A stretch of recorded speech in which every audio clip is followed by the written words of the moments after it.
埋單計數，埋單計數，撤回課程，撤回課程，佔領政總，佔領政總。 7月底發起遊行反對國民教育之後，學民思潮決定將行動升級，發動佔領政府總部行動。聽日起一連3日喺政府總部入邊嘅迴旋處紮營，到星期六聯同民間反對國民教育科大聯盟嘅集會，希望將反對國民教育嘅行動推至高峰。發言人黃之鋒強調，行動和平理性，亦都已經知會警方佢哋嘅計劃，但係由於估計留守過夜嘅學民思潮成員唔超過30人，所以冇向警方申請不反對通知書。黃之鋒引述警方話會同行政處協調，至於最終參與行動嘅市民人數就話難以估計。黃之鋒又話會視乎政府嘅回應，唔排除有人會喺星期六之後繼續接力喺政府總部入邊紮營。佢相信警方唔會向學生使用暴力清場。如果香港警方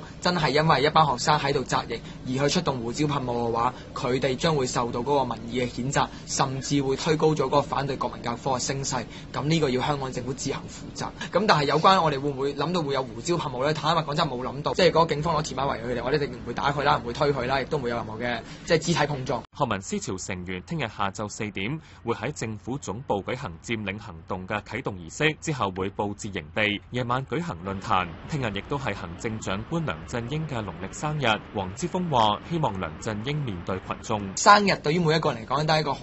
有象徵性意義嘅一日啦。咁我哋都係希望喺佢生日嗰一日，咁我哋就嚟到政府總部，咁佢嘅主場嗰度，咁就希望表達翻我哋嘅訴求。佢又話希望有機會向出入嘅官員直接表達訴求。對於會唔會罷課，學民思潮話罷課係其中一個考慮，但係需要協調，佢哋會先用其他方法向政府施壓。